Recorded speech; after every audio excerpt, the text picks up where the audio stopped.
Viewers, आज हम discussion करेंगे कि ख़तनों के बाद या सरकमसिजन के बाद जो हमें एहतियाती तदाबीर करनी है और वो एडवाइस जो हम पेरेंट्स को एडवाइस करते हैं और पेरेंट्स को ख्याल रखना चाहिए बच्चे की सरकमसिजन के बाद घर पे क्या एहतियातें करनी है। उससे पहले हमने पहले भी एक वीडियो बनाई है इसके ऑपरेशन की, उसे काफ़ी देखा गया, अप्रिशिएट किया गया और उसके कमेंट सेक्शन में बहुत सारे क्वेश्चंस पूछते हैं लोग, तो हम उनको आंसर करने की कोशिश करेंगे और कुछ जो रियल कंसर्न्स हैं हम वो भी बताएंगे।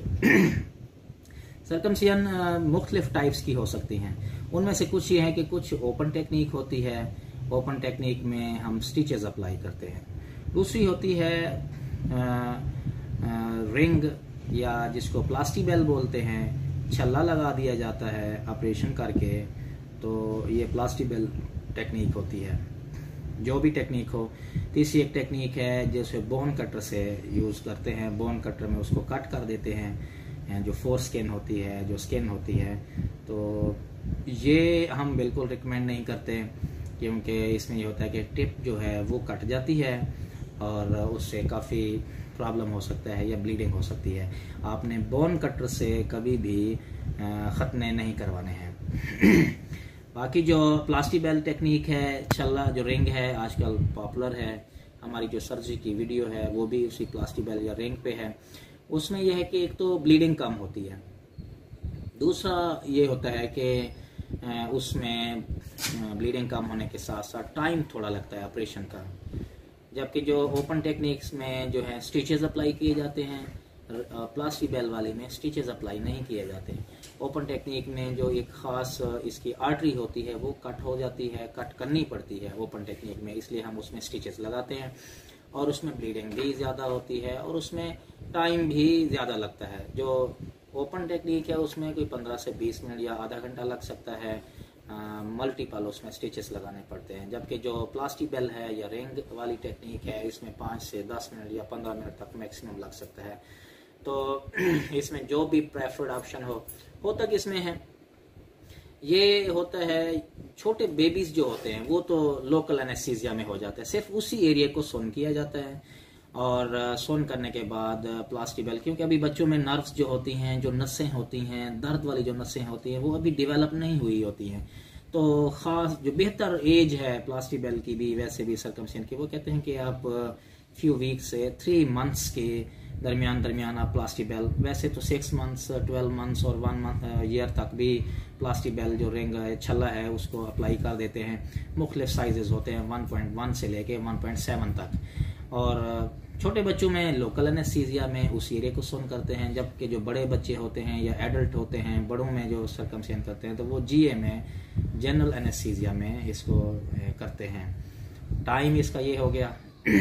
अब जो भी इंडिकेशन हो, चाहे रिलीजियस ग्राउंड पे सरकमसिजन की जाए, चाहे मेडिकल ग्राउंड पे सरकमसिजन की जाए, कुछ डिजीज़ेस होती हैं, कुछ डिजीज़ेस से प्रिवेंट करने के लिए सरकमसिजन की जाती है।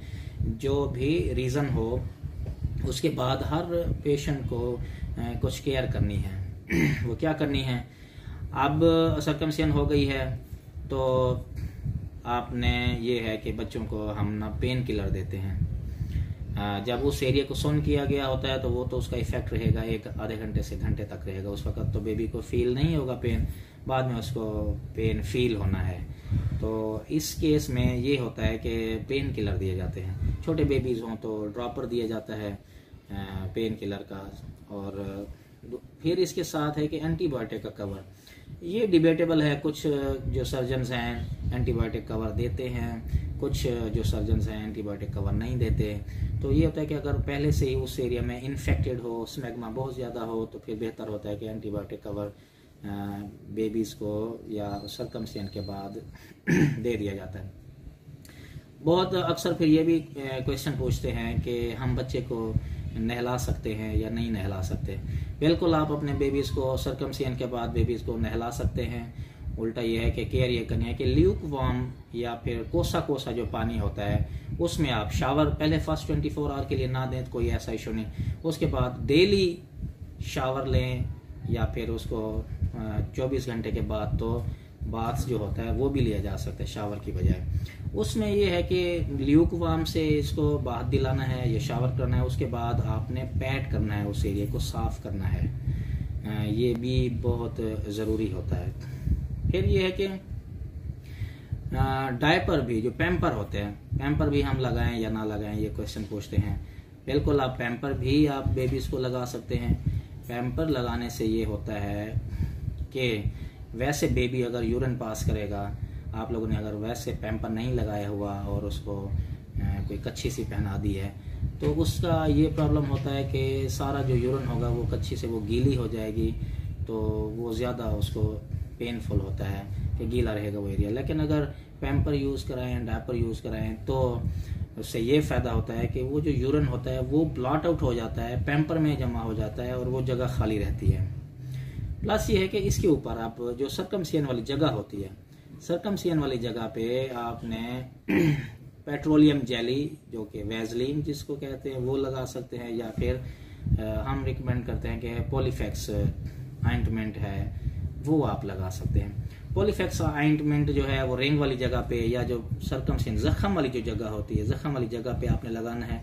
और इवन एक्सटर्नल जो यूरिथ्रल मीटस होता है, जो पेशाब के निकलने वाला सुराख होता है, उसके ऊपर भी आपने, उसके अंदर तक भी लग सके तो लगाना है। जब हम ऑपरेट कर रहे होते हैं उसके बाद हम उसके अंदर तक लगाते हैं, क्योंकि ये बाज़ दफ़ा चिपक जाता है और यूरिनरी रिटेंशन हो जाती है, यूरिन बाज़ दफ़ा रुक भी सकता होता है। तो ये लुब्रिकेंट होता है और ये आपने लगाना है। एक तो इस जगह पे लगाना है, सर्कमसियन वाली जगह पे लगाना है। दूसरा जो डायपर है, डायपर वाली जगह पे भी आपने लगाना है। उसका फ़ायदा ये होगा कि ये जब रब होता है उस वक़्त बेबी को पेन फील होता है, लेकिन अगर ऑइंटमेंट वहाँ लगा हुआ है, वैसलीन लगी हुई है और पॉलीफैक्स इधर लगा हुआ है, उससे ये होगा कि रब नहीं होगा और बेबी को पेन नहीं होगा। और जो एडल्ट है, अगर उनकी सर्कमसियन अगर होती है, तो उसमें ये होता है कि वो अंडरवेयर जो टाइट सा थोड़ा सा होता है वो यूज़ करें, ताकि मूवमेंट ज़्यादा ना हो और पेन ना हो। अब इसकी जो हीलिंग है, हीलिंग अब ये कंसर्न है कि कितने दिन लग जाएंगे। रिंग है, ये कितने दिन लगा रहेगा, और इसका भी कब उतरेगा, ये कैसे उतारते हैं।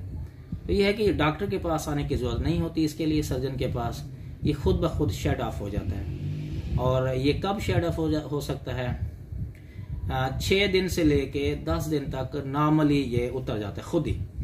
जो रिंग लगी होती है उसके इर्द गिर्द एक धागा सा बंधा होता है, तो ring along with that thread ये खुद ही उतर जाएगा। 6 से 10 दिन लग जाते हैं, और एज अर्ली एज 4 डेज पे, 4th डे पे भी ये उतर जाता है। और अगर 10 दिन तक नहीं उतरता तो मोस्टली ये होता है कि 14 डेज तक उतर जाता है। अगर 14 डेज तक ना उतरे ये रिंग, तो फिर हम रिकमेंड करते हैं कि आप अपने जो है सर्जन से रब्ता करें। अच्छा, आपको और दूसरा जो होता है, जो ओपन टेक्निक वाला होता है, उसमें क्योंकि स्टिचेस लगे हुए होते हैं, वो स्टिचेस अब ये भी पूछते हैं कि हमें ये स्टिचेस खुलवाने पड़ेंगे, तो नहीं, उस पर ऐसे स्टिचेस लगाए जाते हैं जो खुद ब खुद डिजॉल्व हो जाते हैं, खुद ब खुद घुल जाते हैं। वो स्टिचेस जो होते हैं वो 3 to 4 वीक्स तक खुद ही ख़त्म हो जाते हैं। नंबर ऑफ स्टिचेस नहीं होते, आप 4 भी लग सकते हैं, 6 भी लग सकते हैं, 8 भी लग सकते हैं, लेकिन वो स्टिचेस खुद ब खुद ही उतर जाएंगे। अब पेरेंट्स को कैसे आइडिया हो कि नॉर्मल हीलिंग हो रही है या ये इन्फेक्शन हो रही है। बाज़ अक्सर ऐसे व्हाट्सएप पे मैसेज पिक्चर्स भेज रहे होते हैं, ये देखें जी, ये तो लाल हो गया, ये तो पीला हो गया। तो ये शुरू में जब सर्कमसियन की जाती है तो वो सर्कमसाइज्ड जो पार्ट होता है रेड और इंड्यूरेटेड हो सकता है फ्यू डेज के लिए, क्योंकि साइंस ऑफ इन्फ्लामेशन होती हैं जहाँ पे भी कट लगता है, तो वो एक बॉडी का प्रोटेक्टिव मैकेनिज्म होता है। उस मैकेनिज्म की वजह से उस एरिया में वो इन्फ्लेमेशन होती है, वो रेड और इंड्यूरेटेड यानी कि थोड़ा सा सूजा हुआ महसूस हो सकता है, वो इस तरह लग सकता है। फिर ये होता है कि ये फ्यू डेज से 1 वीक के अराउंड ग्लैंस जो सर्कमसाइज्ड वाला पोर्शन होता है वो थोड़ा सा येलोइश हो सकता है, ऑफ वाइट से येलोइश उसका कलर हो सकता है। ये नॉर्मल हीलिंग का सीक्वेंस है। और ये है कि 2 वीक्स के बाद, 1 वीक के बाद और 2 वीक्स के अराउंड जो ग्लैंस है वो ग्रीन भी हो सकता है, ग्रीन और येलो। ये भी जो है ना एक नॉर्मल सीक्वेंस है हीलिंग का। प्लस ये है कि अगर तो ओपन टेक्निक से हुआ है, वो जो सर्कमसाइज्ड वाला पोर्शन है या रिंग वाला है, तो रिंग के ऊपर जो सर्कमसाइज्ड पोर्शन है 10th डे पे 10th to 12th डे के दरमियान जो है एक स्कैब सा बन जाता है। इसमें जो स्कैब बना हुआ होता है वो 10th डे पे 12th डे पे ये उतर जाता है। स्कैब वो खरंड जिसको बोलते हैं, खरंड होता है जो हीलिंग के ऊपर ब्लैकिश सा बनना शुरू हो जाता है। तो ये एक हीलिंग का प्रोसेस है 10 to 12 डे तक। इसमें ये खरंड बनेगा ओपन टेक्निक में, जो कि स्टिच वाली टेक्निक है। जबकि जो प्लास्टिबेल है वो 14 डेज तक अगर प्लास्टिबेल नहीं उतरता तो then you should contact your surgeon. अब इसकी ड्रेसिंग होती है कि ड्रेसिंग हम अगर तो ओपन टेक्निक से किया जाए तो यस, ओपन टेक्निक होती है जिसमें स्टिचेस लगाए जाते हैं, उसमें तो ड्रेसिंग की जाती है। वो ड्रेसिंग जो है फर्स्ट 24 आवर्स के लिए आपने नहीं उतारनी होती। इवन लेकिन जो प्लास्टिबेल टेक्निक है इसमें ड्रेसिंग नहीं करते, जस्ट आप जो गास पीस होता है उससे उसको कवर कर देते हैं कि वो पोर्शन बच्चे के नेपी डायपर के साथ, जो पैम्पर के साथ रब ना करे और पेन ना हो, वरना उसमें ड्रेसिंग नहीं करते। पहले भी आपने पॉलीफिक्स ऑइंटमेंट लगाया होता है, डायपर वाली साइड पे भी आपने ऑइंटमेंट या वैजलीन लगाई होती है, रबिंग का इशू नहीं होता। प्लस ये होता है कि आपने उस जगह, दूसरा ये है कि आपने गास पीस से उसको कवर कर देते हैं। लेकिन जो सर्जिकल टेक्निक दूसरी है जिसमें स्टिचेस लगाए जाते हैं, यस, उसमें पहले फर्स्ट 24 आवर्स के लिए ड्रेसिंग की जाती है। और उस ड्रेसिंग का फायदा ये होता है कि वो स्वेलिंग से एक तो बचाएगा, 24 आवर्स तक आपने ड्रेसिंग करनी है, वो स्वेलिंग से बचाएगा और उसको दूसरा ये है कि उसको कवर देगा। अब ड्रेसिंग रिमूव कैसे करते हैं? ड्रेसिंग 24 आवर तक तो रिमूव नहीं करनी। जब आप 24 आवर हो जाएगा तो एक केक सा बना होता है, ब्लड का केक बना हुआ होता है उस ड्रेसिंग के साथ, और उस सरकमसाइज खतने वाली जगह और ब्लड, और प्लस ये होता है कि जो ड्रेसिंग होती है इसका केक सा बना होता है। It's very hard to peel off. इसको उतारना बहुत मुश्किल होता है शुरू में, क्योंकि एक ड्राई सा हो चुका होता है। तो इसको उतारने का तरीका ये होता है कि इसको आपने पहले ल्यूक वार्म या गर्म पानी में, कोसे कोसे पानी में इसको पहले आपने भिगोना है इस ड्रेसिंग को, फिर आपने आराम से इसको उतारना है। नहीं तो हीलिंग के लिए जो बनी हुई जो इनर एक लेयर बन रही होती है इन्फ्लेमेशन के बाद वो पील ऑफ होने का खतरा होता है, फ्रेश ब्लीड थोड़ी सी हो सकती है। फिर दूसरा, अब सर्कमसिजन हो गई है, सर्कमसिजन हो गई तो अब बेबी बाद में अब पेन तो नहीं होता, बाज़ दफ़ा अनकंफर्टेबल होता है। तो सुलाना किस तरह चाहिए बेबी को? सुलाने के लिए ये होता है कि आपने बेबी को एक तो साइड पे सुलाना है, साइड पे सुलाना है, और साइड पे सुला के उसकी कमर वाली साइड से और टमी वाली साइड से सपोर्ट देनी है।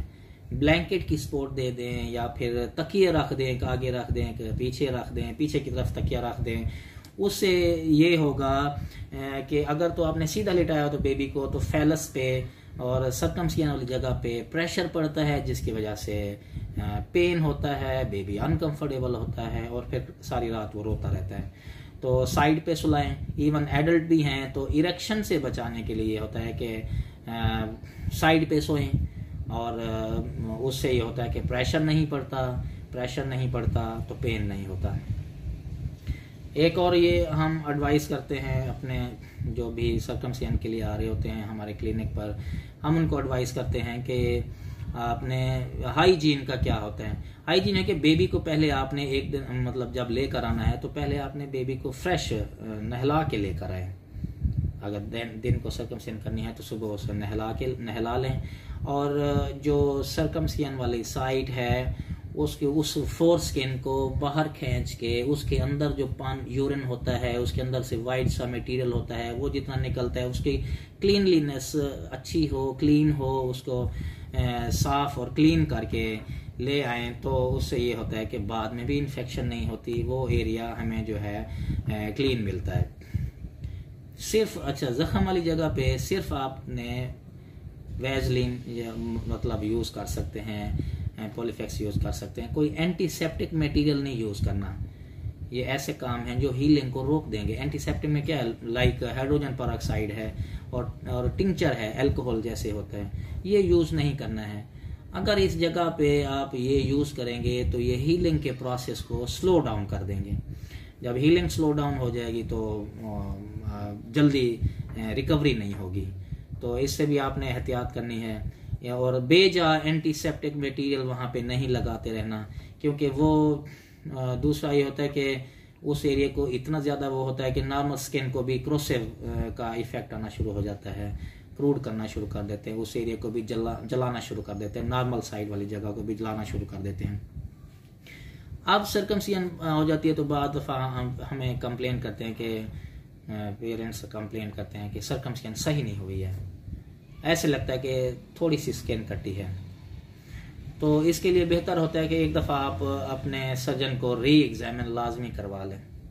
Most of the time circumcision सही हुई होती है, जो मतलब कि जिस लेवल तक फोर स्किन होती है, जिस लेवल तक जो इजाफी स्किन काटनी होती है उस तक कट चुकी होती है। लेकिन प्रॉब्लम ये होता है कि इस एरिया में, प्यूबिस वाले एरिया में फैट, क्योंकि बच्चों में पहले फैटी से होते हैं तो उसमें ये होता है कि फैट होती है तो वो जो फैलस है वो उसमें बरी हो जाता है। उसके बरी हो जाने की वजह से जो पिछली नॉर्मल फैलस की स्किन है वो ऐसे ऊपर ओवरहैंग कर जाती है, तो ऐसे लगता है कि ये नॉर्मल नहीं हुआ, इसमें से थोड़ी सी स्किन कटी है। तो लेकिन अगर आप उसको फैट में से निकाल के नॉर्मल पोजीशन तक लेकर आए, फिर आप देखें तो वो कटी हुआ जो लेवल है वो उसी जगह पे होगा जो करेक्ट पोजीशन है उसकी। तो इसमें आपने अपने सर्जन से लाजमी एक दफ़ा री एग्जामिन करवाएं, एंड ही विल देन री assure you if proper circumcision has been done or there needs to be re-circumcision या refashioning of that foreskin। ऐसा नहीं होता कि सर्कमसिजन हो जाए तो फिर दोबारा ये फोरस्किन रीग्रो कर जाए, रीग्रो नहीं करती है। और इसका ये भी नहीं होता कि अभी हम वेट करा लें साल 2 साल, ये थोड़ा बड़ा हो जाए साथ फोरस्किन भी रीग्रो कर जाएगी, नहीं होता इस तरह।